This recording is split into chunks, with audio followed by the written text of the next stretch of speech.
मित्रांनो, तुमचं पुन्हा एकदा GB स्टोरी टेलर या यूट्यूब चॅनलवर स्वागत आहे. आजच्या आपल्या गोष्टीचं नाव आहे वास्तुदोष.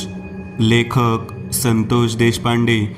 पण गोष्ट सुरू करण्याआधी जर कोणी या चॅनलवर पहिल्यांदाच आलेले असाल तर त्यांनी ह्या चॅनलला सबस्क्राईब करायला विसरू नका. चला तर मग अजिबात वेळ न घालवता गोष्टीला सुरुवात करूया.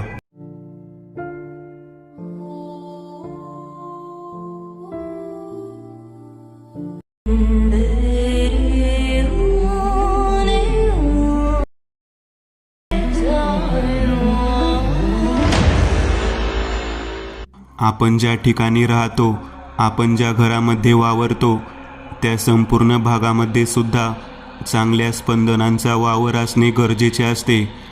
जर आपण एखाद्या वास्तूमध्ये राहत आहोत आणि जर आपल्या कुटुंबाच्या बाबतीमध्ये जर आजचीट काही घडत असेल आणि त्या ठिकाणी चित्रविचित्र अनुभव येत असतील तर त्याला वास्तुदोष असे म्हणतात.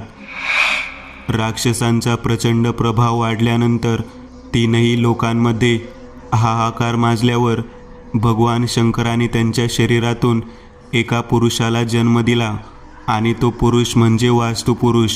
भगवान शंकराच्या शरीरातून निर्माण करण्यात आलेल्या वास्तुपुरुषाला वास्तूमध्ये ईशान्य दिशेत जमिनीमध्ये प्रस्थापित करण्याच्या विधीला वास्तुशांत असे म्हणतात. तो विधी जर झालेला नसेल तर ती वास्तू शांत राहत नाही. तिथे अशांतीने घर केलं म्हणून समजा. माझ्या मित्राच्या आयुष्यातली ही घटना आहे. एका रिटायर असणाऱ्या ऑफिसरच्या घरामध्ये राहण्यासाठी माझा मित्र राजू हा गेलेला होता. त्याने मला अगदी सविस्तररित्या सगळी घटना सांगितली. मी त्यावेळेला त्याच्यासोबत दवाखान्यामध्येच होतो. घरातील एका पाठोपाठ एक या पद्धतीने 7 ते 8 जण मृत्युमुखी पडलेले होते. या सर्व लोकांच्या मृत्यूचे कारण अजूनपर्यंत काही समजलं नाही. राजू मात्र त्याला भेटलेल्या एका पुरोहिताच्या बोलण्यावरून मला स्पष्टपणे म्हणत होता, मी या घरात एकटाच राहिलेलो आहे जो आज जिवंत आहे. माझ्या घरातील 8 जण गेलेले आहेत. मी त्याला म्हणालो, तू जे काही सांगत आहेस त्या पाठीमागचं कारण तरी काय आहे? तेव्हा राजू म्हणाला, दुसरं तिसरं कारण काही नाही मित्रा, वास्तुदोष. मी त्याला म्हणालो, काही काय बोलतोस तू? वास्तुदोष म्हणजे काय? आपण कितीतरी लोक घरामध्ये राहतो, वेगवेगळ्या प्रकारे आयुष्य जगत असतो. घर हे शेवटी घर असतं. त्यात कसला आलाय दोष आणि निर्दोषपणा? त्याच वेळेला सगळ्यात मोठी आणि महत्त्वाची गोष्ट त्याने मला सांगितली. तो म्हणाला, माझे पुरोहित तीर्थयात्रेला गेले होते. त्यांनी नर्मदा परिक्रमा करून परत आल्यानंतर जेव्हा माझ्या घरातल्या घडलेल्या घटनेला आकलन केले तेव्हा त्यांनी मला माझ्या घरात येऊन सांगितले की ही वास्तू मनुष्य व्यक्तींना राहण्यासाठी लायकीची नाही. मला त्यावेळेला समजले नाही त्यांनी असे का मला सांगितले. तेव्हा मात्र मी त्यांना आवर्जून विचारले, काय कारण आहे म्हणून तुम्ही असं म्हणत आहात? तेव्हा पुरोहित माझ्याकडे पाहत म्हणाले, हे बघा सर, तुम्ही शिक्षक म्हणून काम करता. तुम्हाला वेगवेगळे गोष्टीचे ज्ञान असेल. प्रत्येक गोष्टीमागे काही ना काहीतरी शास्त्र आहे. वास्तूच्या स्थापनेमध्ये सुद्धा शास्त्र हे सामावलेले आहे. सर्वात प्रथम मी जेव्हा तुमच्या घरात आलो त्या कंपाऊंडच्या बाजूलाच असलेलं ते चिंचेचं झाड आणि त्याच्या बाजूला असणारा तो सर्व परिसर, ज्या दिशेने घर बांधले गेलेले आहेत, त्या सर्व गोष्टीतून मी तुम्हाला एवढं सांगू इच्छितो की ही वास्तू मनुष्याला राहण्याच्या लायकीची नाही. तेव्हा मी त्यांना सांगितलं की एका रिटायर ऑफिसरची वास्तू आहे, मी ती विकत घेतलेली आहे. तेव्हा पुरोहित म्हणाले, जरी त्या व्यक्तीची वास्तू असली तरी जे लोक या ठिकाणी राहतात त्यांच्या आत्म्यांचा संबंध येथील वास्तुपुरुषाच्या नाडीशी जोडलेला असतो. या संपूर्ण घरामध्ये वास्तुपुरुष राहायला नाही. वास्तुशांती न झाल्यामुळे या संपूर्ण घटनाक्रमात मला एक गोष्ट जाणवते, ती अशी, ही मनुष्यांना राहण्यासाठी हे स्थान उचित नाही. तुम्ही ज्या ज्या गोष्टी मला सांगितल्या, ज्या ज्या ठिकाणी तुमच्या घरातील व्यक्ती मृत्युमुखी पडलेले आहेत, त्या सर्वच्या सर्व घरातील व्यक्तींच्या मृत्यूला कारणीभूत येथील वास्तुदोष आहे. मी आजपर्यंत प्रत्येक ठिकाणचा दोष दूर करण्याचा प्रयत्न केला, आजही तुमच्या वास्तूचा दोष मी दूर करू शकतो, परंतु सगळ्यात अगोदर ती जागा तुम्हाला सोडावी लागेल. पुरोहिताने हे मला सगळे सांगितल्यानंतर मी त्यांचे म्हणणे ऐकले आणि मित्रा, मी त्यांनी सांगितलेल्या दुसऱ्या दिवशीच पॅकिंग करायला सुरुवात केली. पण आज मी या हॉस्पिटलमध्ये येण्याचं कारण म्हणजे ज्या दिवशी मी पॅकिंग केले त्याच दिवशी रात्री माझ्यावरती एका विचित्र पद्धतीचा आघात झाला. मी राजूला म्हणालो, तुझ्या घरातील ज्या 7-8 व्यक्ती मृत्युमुखी पडल्या त्या कोणत्या गोष्टीमुळे पडल्या, काय कारण होतं त्यामागचं? तेव्हा राजू म्हणाला, तुला तर माहीत आहे, माझ्या घरातील लोकांना एकत्रित राहण्याची सवय होती. माझे आईवडील, माझी आजी, माझे आजोबा यांसमवेत मी माझ्या लहान भावाला माझ्या समवेतच राहण्यासाठी ठेवत होतो. माझी बायको आणि तिची लहान बहीण एवढे जण आम्ही एकत्र राहायला होतो. एवढ्या सर्वांच्या सोबत राहत असताना एक जणांचा जो काही विचित्ररित्या मृत्यू झाला त्या गोष्टीमुळे माझे मन अजूनही सुन्न झालेले आहे. मी राजूला म्हणालो, तुझ्या घरातील प्रत्येक व्यक्तीचा मृत्यू त्या वास्तूशी जर जोडलेला असेल तर तू त्यावेळेला हे घर सोडायला हवे होते. तेव्हा राजू म्हणाला, मी याबाबतीत कधी त्या पद्धतीने विचारच केला नाही. त्या वास्तूमध्ये घराच्या पुढे असणारे जे चिंचेचे झाड आहे अगदी तशाच पद्धतीचे मागच्या बाजूला सुद्धा झाड आहे. त्या ठिकाणी एक पाण्याची जुनी विहीर आहे. ती विहीर जाळीचं आवरण टाकून गजांनी आच्छादन करून बंद केलेली आहे. त्यावरती मोटार लावून संपूर्ण पाण्याची व्यवस्था केलेली आहे. पुरोहित ज्या वेळेला माझ्या घरी आले होते तेव्हा त्यांनी दोन्हीकडच्या गोष्टी पाहिल्या आणि मला सांगितलं की ही विहीर आणि या घराचा जो परिसर आहे तो बाधित आहे. वास्तुदोष हा केवळ झाडामुळे नाही तर घरामध्ये असलेल्या मुख्य खोलीतील खालच्या भागामुळे आहे. या घराला पिशाच्य शक्तीने घेरलेले आहे. राहण्याचं स्थान तेवढेच नव्हे तर आजूबाजूचा जो परिसर आहे त्या भागामध्ये सुद्धा वाईट शक्तींची स्पंदने जाणवत आहेत. मी राजूच्या बोलण्यावरती त्याला म्हणालो, असं तुला एखादं ठिकाण किंवा एखादं मर्मस्थान माहीत आहे का जिथे गेल्यावर तुला वाईट अनुभव आला?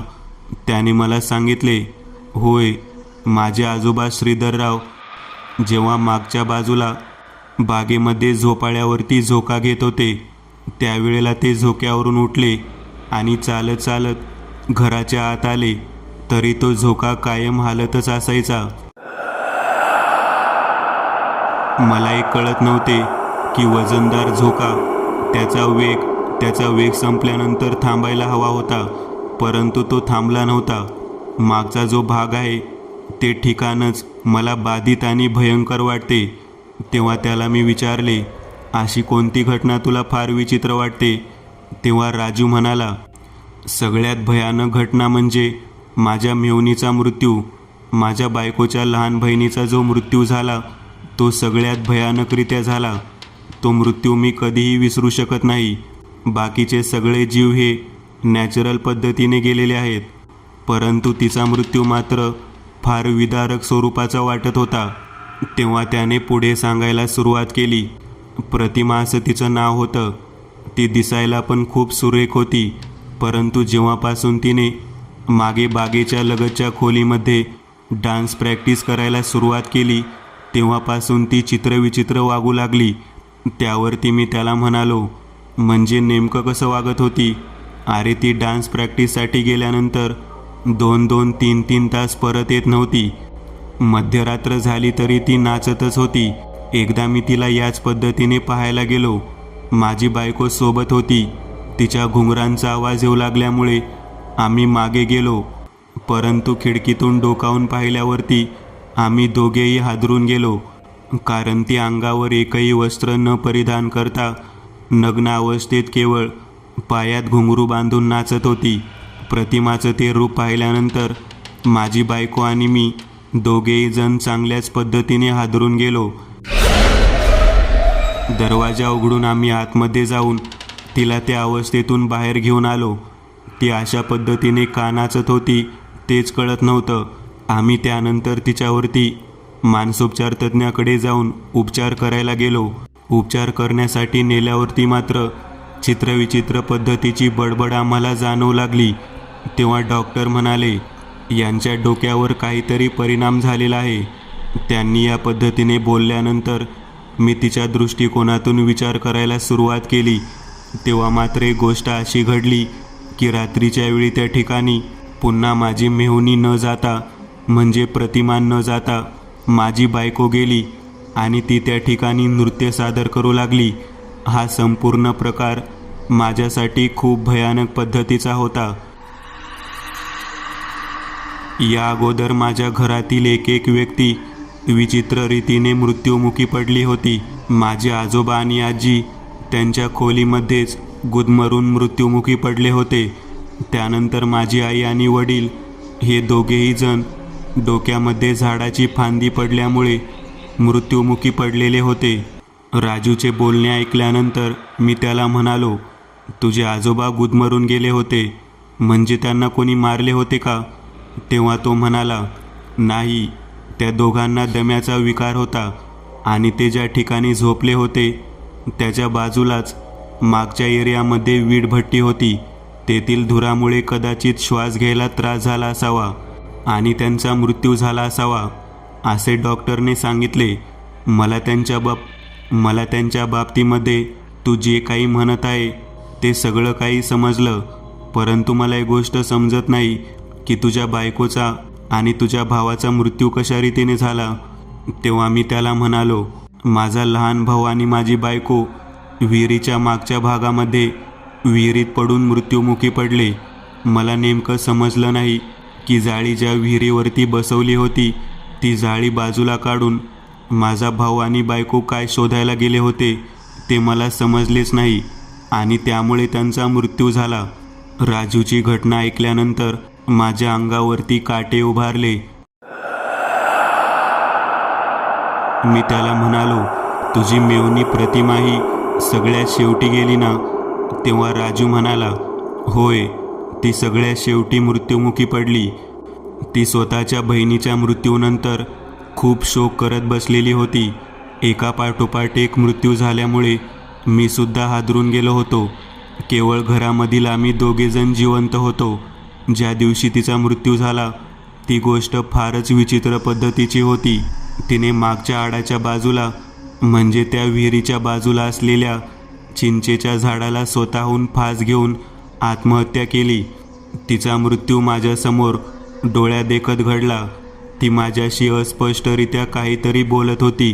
तिचं बोलणं मला एका पुरुषाच्या आवाजाप्रमाणे वाटत होतं. मी खूप घाबरलेलो होतो. मला माहीत नव्हतं की नेमकं ती अशी का वागत आहे. त्याने फास घेतल्यानंतर मी त्या ठिकाणाहून भेदरलेल्या अवस्थेत पळून आलो. मी राजूला म्हणालो, तुझ्या डोळ्यादेखत ती फास घेत होती, तू तिला थांबवू शकला नाहीस का? तेव्हा राजू म्हणाला, मी तिला थांबवण्याचा प्रयत्न करत होतो, परंतु ती विचित्र पद्धतीने झाडाच्या उंच फांदीवरती जाऊन पोहोचली. तिने स्वतःच्या ओढणीने फांदीला गाठ मारली आणि वरून गोल बनवलेला फास स्वतःच्या गळ्यात अडकवून तेथून तिने उडी घेतली. हे संपूर्ण ऐकल्यानंतर मी राजूकडे पाहत म्हणालो, त्या जागेमध्ये वास्तुदोष आहे. हे सांगितल्यानंतर तू ती जागा लगेच सोडायला हवी होती. तू एकटा त्या जागेत का राहिलास? तेव्हा राजू मला म्हणाला, तुला मी काय सांगतो ते नीट ऐक. ज्या जागेमध्ये वास्तुदोष आहे हे कळाल्यानंतर मी ती जागा सोडण्यासाठी ज्या पुरोहिताने मला सांगितले त्यापूर्वी त्याचा विधी करायला तयार झालो होतो. कारण ज्या ज्या व्यक्तींचा मृत्यू झाला त्या सगळ्या शेवटी माझ्या मेहुणीचा मृत्यू झाला होता. तिच्या मृत्यूनंतर 3 दिवसासाठी मी दिवा लावलेला होता. अखेर तो दिवा मला शांत होईपर्यंत थांबावं लागणार होतं. पुरोहिताने मला ती वास्तू सोडायला सांगितली होती, परंतु मी ती वास्तू सोडली नाही आणि त्या रात्रीच मला त्या मागच्या विहिरीच्या बाजूला त्या घरामध्ये सर्वत्र माझ्या घरातले मृत्युमुखी पडलेले लोक दिसू लागले. हा सर्व भयानक प्रकार माझ्यासाठी मनाला वेदना देणारं होतं. ते मला सगळेजण या घरातून बाहेर काढा, या घरातून बाहेर काढा असे म्हणून विनंती करत होते. माझ्या मित्राच्या बाबतीत जी घडलेली घटना होती ती ऐकून मी चांगलाच हादरलो होतो. मी त्याला म्हणालो, तू मग त्या रात्री जखमी कसा झालास? तेव्हा त्याने सांगायला सुरुवात केली.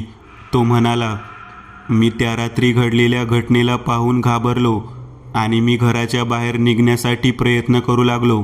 मी ज्या वेळेला प्रयत्न करत होतो तेव्हा माझ्या त्या घराच्या प्रत्येक बाहेर पडणाऱ्या मार्गाला कोणत्या तरी शक्तीने बंद करायचा प्रयत्न केला. मी अक्षरशः पूर्ण ताकदीनिशी बाहेर पडण्याचा प्रयत्न केला, तरीसुद्धा मी बाहेर पडू शकलो नाही. ती गोष्ट माझ्यासाठी इतकी विदारक होती की मी वारंवार मागच्या बाजूला असलेल्या त्या विहिरीच्या दिशेने खेचला जाऊ लागलो. त्या चिंचेच्या झाडापर्यंत मला फरफटत ओढत आणलं जाऊ लागलं. माझ्याजवळ कोणतीही अशी सुरक्षात्मक गोष्ट नव्हती की ज्याने मी वाचू शकत होतो. माझ्या अंगावरती हे जे ओरखडे दिसत आहेत, ज्या ठिकाणी माझं डोकं फुटलेलं तुला दिसत आहे, ते सर्व काही मला त्या विचित्र शक्तीने खेचल्यामुळेच घडलेलं आहे. मी माझ्या मित्राकडे पाहत म्हणालो, म्हणजे तुला ती शक्ती दिसत नव्हती का? तेव्हा राजू मला म्हणाला, अजिबात दिसत नव्हती, परंतु त्याचं अस्तित्व मला जाणवत होतं. त्यावेळेला ती शक्ती तुझ्याशी काहीतरी बोलत असेल ना? तेव्हा राजू म्हणाला, होय, ते घर सोडून जाण्यासाठी मला सांगत होती. त्या घरामध्ये कोणाला राहायची परवानगी नाही असं मला ती शक्ती सांगत होती. मी माझं डोकं फुटल्यावरती त्याला हात जोडून विनंती केली, मी घर सोडून जातो, मला सोड, मला सोड. अखेर त्याने मला सोडलेच नाही. त्याच वेळेला माझ्या पाकिटाच्या आतमध्ये एक मंत्रून दिलेला ताईत होता. ते मी कसंबसं पाकिटातून बाहेर काढलं आणि माझ्या हातात घट्ट धरलं. केवळ त्या भस्म असलेल्या ताईतामुळे मी त्या शक्तीपासून दुरावलो गेलो आणि तेथून मी कसाबसा निसटलो. राजूचं हे बोलणं ऐकल्यानंतर मी ही घटना ऐकून चांगलाच घाबरलेलो होतो. माझ्या मित्राच्या घरामध्ये अशा प्रकारचं काही घडलं असं मला कधीच वाटलं नव्हतं. परंतु एकापाठोपाठ एक झालेले मृत्यू मनामध्ये भीती निर्माण करत होते. एकंदर हा सर्व प्रकार पाहता त्याला आपल्या घरी न्यावं म्हणून मी त्याला आधार देत म्हणत होतो की जे काही घडलं ते खूप भयानक पद्धतीचं होतं. तुला डिस्चार्ज दिल्यानंतर आपण माझ्या घरून जाऊ. तेव्हा तो मला म्हणाला, हे बघ, तू म्हणतोस ते सगळं खरं आहे, परंतु माझ्या आयुष्याची कमाई ते घर विकत घेण्यासाठी मी घालवलेली आहे. मी पुढे तुझ्या घरी किती दिवसांपर्यंत राहणार? काही झालं तरी त्या वास्तूमधील जो दोष आहे तो मला दूर करावाच लागेल. तुझ्या वास्तूमध्ये जो दोष आहे तो कशामुळे आहे तो अगोदर शोधावा लागेल. ज्या पुरोहिताने तुला हे सर्व काही सांगितलं त्याच्याशी चर्चा करावी लागेल. त्याशिवाय आपल्याला तेथील दोष बाहेर काढता येणार नाही. राजूला डिस्चार्ज देण्यात आलेला होता. मी माझ्या घराकडे त्याला घेऊन गेलो. माझे काका घरामध्येच होते. त्यांनी राजूच्या बाबतीतली सर्व घटना ऐकली. ते म्हणाले, हा जो काही प्रकार आहे तो खूप विचित्र पद्धतीचा आहे. संबंधाची बाधा दिसते. ज्या व्यक्तीने त्या जागेत दोष आहे असे सांगितले आहे त्या व्यक्तीला व्यवस्थित विचारायला हवे. तुम्ही त्याला बोलावून घ्या. राजूने त्यांना बोलावून घेतले. ते समोर बसून जागेचा नकाशा दाखवत माझ्या काकांना बोलू लागले. माझे काका त्या व्यक्तीला म्हणाले, तुम्ही जे काही सांगत आहे त्यावरती आमचा पूर्ण विश्वास आहे, परंतु अशी कोणती संबंध बाधा आहे की ज्यामुळे या मुलाच्या घरातील एवढ्या लोकांचा जीव गेला?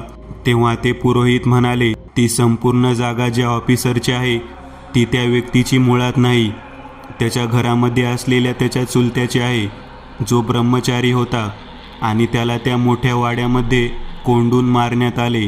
त्याला एकट्यालाच त्या ठिकाणी मारले नसून त्याच्या घरातील त्याच्या बहिणीला आणि त्याच्या भावाला, या दोघांनाही त्या ठिकाणी मारलेलं आहे.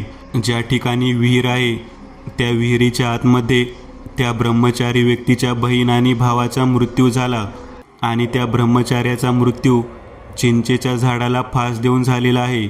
केवळ त्या वाड्यामध्ये स्वतःचं नाव आणि वर्चस्व असावं म्हणून त्या ऑफिसरने सगळं काही घडवून आणलं आणि स्वतःच्या नावावरती वाडा करून त्या ठिकाणी जेव्हा त्रास व्हायला सुरुवात झाली तेव्हा तो तिथून ती जागा विकून निघून गेला.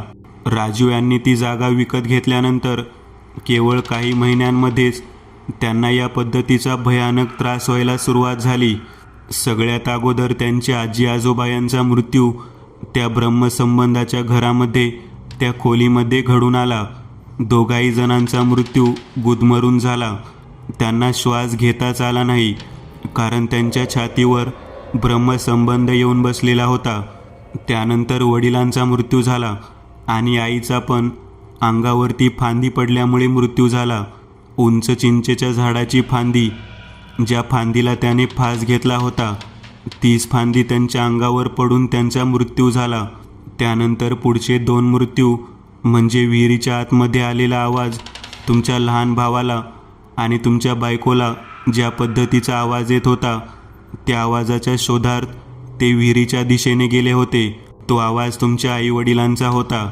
विहिरीतून आपल्या आईवडिलांचा आवाज येत आहे याचा शोध घेण्यासाठी ते गेले आणि जाळी उघडून खालच्या दिशेने पाहू लागले.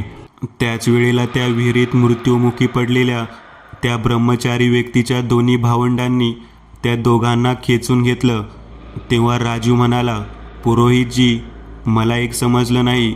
माझी मेहुणी ज्या खोलीमध्ये नृत्य सादर करत होती, ती नग्नावस्थेत का नाचत होती?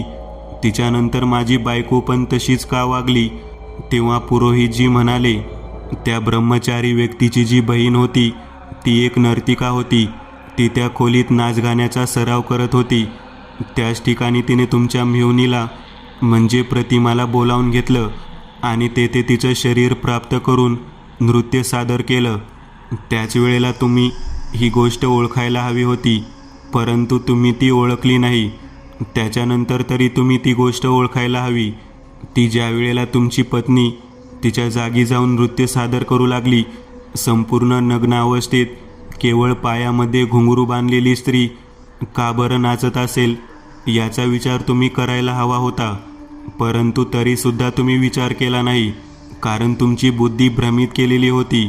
त्या वास्तूमध्ये शिजवलेलं अन्न हे तुम्हाला भ्रमित करणारं ठरलं आणि त्यामुळेच तुमच्या घरातील एकापाठोपाठ एक सर्व जणांचा मृत्यू होऊन सुद्धा तुम्ही तेथून बाहेर पडला नाहीत.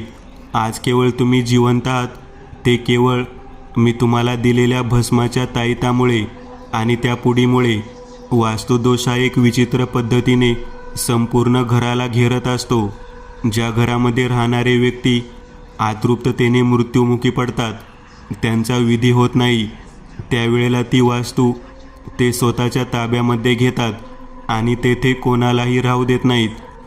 त्यावेळेला मी पुरोहितजी यांच्याकडे पाहत म्हणालो, राजूच्या घरातील व्यक्तींचा या सर्वांमध्ये काय दोष होता? तेव्हा पुरोहितजी माझ्याकडे पाहत म्हणाले, चुकीची जागा, चुकीची वेळ माणसाच्या मृत्यूला कारणीभूत ठरतात. तुम्ही तुमच्या मित्राला विचारा, वास्तू विकत घेतल्यानंतर त्यांनी त्या ठिकाणी कोणती पूजा, होम हवन किंवा भोजन हे कार्य केलं होतं का? तेव्हा राजू माझ्याकडे पाहत म्हणाला, ती गोष्ट माझ्या हातून घडली नाही. मी चांगला दिवस पाहण्याच्या नादात आणि मला सुट्टी मिळत नाही या गोष्टीच्या नादात इतका व्यस्त झालो की मी ती गोष्ट पूर्ण करू शकलो नाही.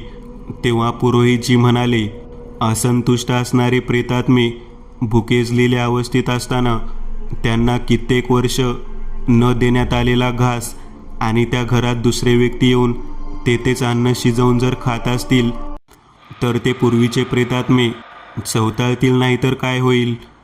हीच भयानक घटना या सर्वांच्या बाबतीत घडली.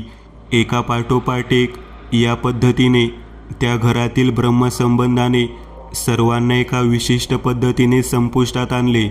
ज्या व्यक्तींमुळे त्यांचा मृत्यू झाला तो अधिकारी तेथून स्वतः निघून गेला, परंतु तुमच्या घरातल्या माणसांच्या पाठीमागे तो वास्तुदोष, तो ब्रह्मसंबंध लावून गेला. या संपूर्ण घटनाक्रमावरती माझे काका त्या पुरोहितजी यांना म्हणाले, ज्याने हे सर्व भयानक कृत्य केले त्या अधिकारी व्यक्तीला, त्या ऑफिसरला यातून काहीच त्रास झाला नाही. उलट त्याच्या घरात राहणाऱ्या या मुलाला सगळं कुटुंब गमवावं लागलं. ती वास्तूसुद्धा आता दुसरं कोणी विकत घेणार नाही अशी परिस्थिती आहे. यावरती काही उपाय नाही का? त्यावरती पुरोहित म्हणाले, उपाय आहे ना. ज्याच्याकडून हे भयानक कृत्य घडलं त्या व्यक्तीला प्रत्यक्ष त्या ठिकाणी बोलवावे लागेल.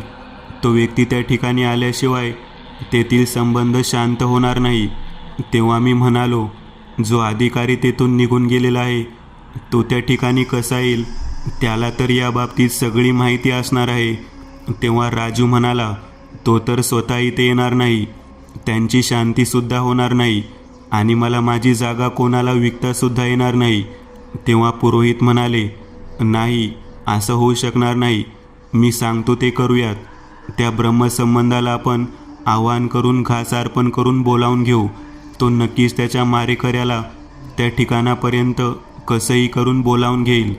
त्यावरती पुरोहित म्हणाले, उपाय आहे ना. ज्याच्याकडून हे भयानक कृत्य घडलं त्या व्यक्तीला प्रत्यक्ष त्या ठिकाणी बोलवावे लागेल. तो व्यक्ती त्या ठिकाणी आल्याशिवाय तेथील संबंध शांत होणार नाही. तेव्हा मी म्हणालो, जो अधिकारी तेथून निघून गेलेला आहे तो त्या ठिकाणी कसा येईल, त्याला तर या बाबतीत सगळी माहिती असणार आहे. तेव्हा राजू म्हणाला, तो तर स्वतः इथे येणार नाही, त्यांची शांतीसुद्धा होणार नाही आणि मला माझी जागा कोणाला विकतासुद्धा येणार नाही. तेव्हा पुरोहित म्हणाला, नाही, असं होऊ शकणार नाही. मी सांगतो ते करूयात. त्या ब्रह्मसंबंधाला घास अर्पण करून बोलावून घेऊ. तो नक्कीच त्याच्या मारेकऱ्याला त्या ठिकाणापर्यंत कसंही करून बोलावून घेईल. त्या घरामध्ये जाणं हे आमच्यासाठी एक भयानक कृत्य होतं. तरीसुद्धा मित्रासाठी म्हणून मी, माझे काका आणि राजू त्या पुरोहितजी यांच्या मार्गदर्शनाखाली तिथे गेलो. घराच्या त्या वाड्याच्या बाहेर असलेल्या चिंचेच्या झाडाजवळ गेल्यानंतरच मनामध्ये धडकी भरलेली होती. आम्ही त्या वाड्याचे दार उघडून आत प्रवेश करू लागलो. पुरोहितजी, मी, माझे काका आणि राजू आम्ही एक एक पाऊल पुढे टाकत असताना आम्हाला त्या ठिकाणी एका मुलीचा आणि एका मध्यमवयीन व्यक्तीचा आवाज ऐकू येऊ लागला. त्याचबरोबर राजूच्या घरातील जे व्यक्ती होते ते सगळे मागच्या बाजूला असलेल्या त्या विहिरीच्या जाळीवरती बसलेले दिसू लागले. झोळीमध्ये असलेले सर्व साहित्य बाहेर काढत पुरोहितजी यांनी अग्नी पेटवला आणि तेथे एका पातेल्यात भात शिजवून तेथे ब्रह्मसंबंधाच्या नावाने घास तयार केला. राजूच्या हातामध्ये पाणी देऊन त्यांनी बोलायला सुरुवात केली, तुझ्या मृत्यूला कारणीभूत असणाऱ्या व्यक्तीला पहाटेपर्यंत या ठिकाणी बोलाव. तू या ठिकाणी यायलाच हवा. तुला हा घास अर्पण करून आम्ही आवाहन करत आहोत. तुझी वास्तू, तुझं ठिकाण हे तुलाच प्राप्त होईल. तुलाच या वास्तूमध्ये मुक्ती मिळेल. असे म्हणून पुरोहितजी मोठमोठ्यांदा बोलू लागले. संपूर्ण अंधाराच्या त्या भागामध्ये कमरेला केवळ पंचा गुंडाळलेला एक विद्रूप दिसणारा व्यक्ती चालत चालत पुढे येत होता. त्याने राजूच्या हातामधला घास स्वतःच्या दिशेने खेचला आणि त्या पुरोहिताकडे पाहत म्हणाला, जर हे घर सोडलं नाही तर तुमच्या सर्वांना इथेच विहिरीमध्ये राहावे लागेल. हा संपूर्ण भयानक प्रकार आम्ही ऐकल्या थरथर कापू लागलो. पुरोहित म्हणाले, तू त्या व्यक्तीला बोलावून आण, त्याला खेचून आण. आम्ही तुला जे हवे आहे ते करतो. आम्ही या घरात थांबणार नाही आहोत. तुला तुझं घर मिळेल. येथील अडकवलेल्या प्रत्येक व्यक्तीची शांती आम्ही करू. तुला तुझं घर प्राप्त करून देऊ. पुरोहितजी यांचं बोलणं ऐकल्यानंतर माझ्या काकांनी मला सांगितलं, पद्मासनामध्ये बसून देवाचं नामस्मरण केल्याशिवाय मला वाटत नाही की आपण या घरातून सुरक्षितरित्या बाहेर पडू. आम्ही नामस्मरण करायला सुरुवात केली. राजूसुद्धा नामस्मरणात होता. बरोबर 2:45च्या सुमाराला त्या प्रेतात्म्याने, त्या ब्रह्मसंबंधाने त्याच्या पुतण्याला, त्या अधिकाऱ्याला त्या ठिकाणी खेचून आणलं. भ्रमित अवस्थेत असलेला तो अधिकारी त्या ठिकाणी चिंचेच्या झाडाखालून घराच्या आत प्रवेश करत पुरोहितजी ज्या ठिकाणी आहेत तेथे येऊन बसला. त्याची अवस्था भ्रमिष्ठासारखी होती. राजू त्या व्यक्तीकडे पाहत म्हणाला, तुझ्या बापाच्या फळाची शिक्षा मला भोगावी लागली. माझ्या घरातल्या व्यक्तींना भोगावी लागली. माझ्या घरातले सर्व व्यक्ती मृत्युमुखी पडले केवळ तू केलेल्या पापामुळे. राजूने त्या व्यक्तीला मारायला सुरुवात केली. आपल्या एका चुकीमुळे आपण ज्याला घर विकले त्याला किती मोठा त्रास सहन करावा लागला याची जाणीव त्या व्यक्तीला होती. तो आमच्याकडे पाहत हात जोडत म्हणाला, येथे मृत्युमुखी पडलेल्या सर्व प्रेतात्म्यांना शांती करण्याच्या दृष्टिकोनातून मी प्रयत्न करेन. माझा जीव जर गेला तर कोण शांती करणार? कारण त्याच्या रक्तातील व्यक्ती मी जिवंत आहे. त्या ब्रह्मसंबंधाला शांत करण्यासाठी लागणारे साहित्य तुमच्याकडे आहे. जो विधी आहे तो करा. तेव्हा पुरोहित म्हणाले, जे पिंड बनवलेले आहे ते दाखवायचं आणि त्याचं विसर्जन त्या विहिरीतल्या पाण्यामध्ये करायचं. तेव्हा त्या गोष्टीला तो अधिकारी तयार झाला. आम्ही सर्वांनी बाजूला उभा राहून तो विधी पाहायला सुरुवात केली. ब्रह्मसंबंधाचा तो ब्रह्मचारी व्यक्ती त्याच्या पुतण्याकडे पाहून विकृत हास्य करू लागला. मी या वाड्यामध्ये कायमस्वरूपी राहणार. माझा वाडा ताब्यात घेतोस का तू? तुझा अंतकाळ जवळ आला आहे. त्याचं हे बोलणं ऐकून सुद्धा आम्ही तसेच उभारलेलो होतो. थोडा वेळ गेला. शेवट पिंड अर्पण करण्यासाठी विहिरीच्या दिशेने तो चालू लागला. त्याच वेळेला ज्या विहिरीमध्ये माझ्या घरातील व्यक्तींना खेचले गेले होते त्या व्यक्तींनी त्याला त्या ठिकाणाहून विहिरीच्या दिशेने पिंडासकट आत खेचले आणि त्याला विहिरीच्या वर येऊच दिले नाही.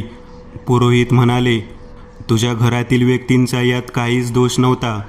केवळ या व्यक्तीच्या पापाची फळं त्यांना वाईट जागेमुळे, या वास्तुदोषामुळे भोगावी लागली. म्हणूनच त्यांच्या मृत्यूला कारणीभूत असणाऱ्या या व्यक्तीचा त्यांनी बदला घेतला. ब्रह्मसंबंधाचे आवाहन करून त्याला घास त्या व्यक्तीच्या प्राणासह प्राप्त झाल्यामुळे ही वास्तू आता शांत होईल. काही क्षणात त्या झाडावर, त्या विहिरीच्या कठड्यावर असणाऱ्या सर्वांचा मुक्तीच्या दिशेने प्रवास सुरू झालेला होता. मी माझ्या मित्राला म्हणजे राजूला कवटाळून मिठी मारत म्हणालो, मित्रा, एवढी लोक मृत्युमुखी पडण्याच्या अगोदर तू विकत घेतलेली जागा कोणाची आहे, कशी आहे, याबाबतीत काहीतरी चौकशी करायला हवी होती. कमी पैशात मिळणारी जागा आपण स्वस्तात मिळाली म्हणून घेतो, परंतु त्या गोष्टीमुळे आपण किती मोठा त्रास पाठीमागे लावून घेतो हे तुला कळालंच नाही. तेव्हा पुरोहितजी म्हणाले, जरी आपण जागा चुकीच्या पद्धतीने घेतलेली असली तरी त्या जागेत प्रवेश केल्यानंतर त्या वास्तूला शांत करण्यासाठी जो विधी आहे, ज्या गोष्टी आहेत, त्या आपण सर्वात अगोदर करायला हव्यात. विधी न करता जर त्या जागेत अन्न शिजवलं गेलं तर ते प्रत्यक्ष सैतानी शक्तीला प्राप्त होतं आणि त्या ठिकाणी वाईट शक्तींचा वास मोठ्या प्रमाणात अजून वाढत जातो. राजूच्या बाबतीमध्ये सुद्धा तेच घडलं. त्याने वेळ मिळाला नाही म्हणून एक दिवस टाळत खूप दिवस टाळले आणि शेवट स्वतःच्या घरातल्या प्रत्येक व्यक्तीच्या मृत्यूनंतर एकापाठोपाठ एक घडलेल्या या विचित्र घटनेनंतर त्याला समजलेच नाही की या सगळ्यांमध्ये वास्तुदोष आहे. आपल्या संपूर्ण भागामध्ये कुठे ना कुठेतरी एखादं बाधित वळण, एखादी बाधित इमारत, एखादी बाधित विहीर, जलस्थान, झाड, चौक, शेतातील जागा अशा गोष्टी असतात. त्या ठिकाणी आजही कित्येक जण काही ना काहीतरी उतरवून टाकत असतात. त्याच्या पाठीमागचं कारणसुद्धा तेच असतं. ज्या वेळेला माणसाच्या आयुष्यात अनुभव प्राप्त होतो तेव्हाच माणूस शहाणा होतो. पुरोहितजी यांनी जे काही सांगितलं ते संपूर्ण ऐकून झाल्यानंतर माझ्या काकांनी तेथून आम्हाला परत निघायला सांगितलं. राजू, मी, पुरोहितजी आणि माझे काका आम्ही तो वाडा बंद करून परत घराकडे आलो. रोहितजी म्हणाले, या वाड्याला तुम्ही आता स्वतःच्या राहण्यासाठी वापरू नका. या ठिकाणी चांगल्या रीतीने शांती करून ती जागा धर्मशाळेसाठी म्हणून वापरण्यात द्या. ज्या ठिकाणी सतत नित्य मंत्र उच्चारण आणि नामस्मरण होत असेल तेथे वाईट शक्तींचा वास हा राहूच शकत नाही. अखेर एका धार्मिक संस्थेला बोलावून ती जागा दाखवून माझा मित्र राजू आणि मी दोघांनी मिळून त्या जागेचा व्यवहार केला आणि तेथे धार्मिक विधी करून त्या वास्तूचा वास्तुदोष कायमस्वरूपी घालवला. मित्रांनो, आज पुरतं एवढंच. तुम्हाला जर काही गोष्ट आवडली असेल तर नक्की लाईक करा. तुमच्यापैकी बरेचसे जण व्हिडिओ लाईक न करताच पळून जातात, पण हा जर व्हिडिओ तुम्ही लाईक केला तर मला जरा बरं वाटेल आणि असेच भारी भारी व्हिडिओ बनवायची माझ्यात एनर्जी येईल. त्यामुळे नक्की लाईक करा आणि अजूनही कोणी या चॅनलला सबस्क्राईब केलेलं नसाल तर लगेच सबस्क्राईब करून टाका आणि बाजूची घंटी ती मात्र दाबायला विसरू नका. देवाची घंटी आहे ती. चला तर मग पुन्हा भेटूया अशीच एक आगळी वेगळी गोष्ट घेऊन पुढच्या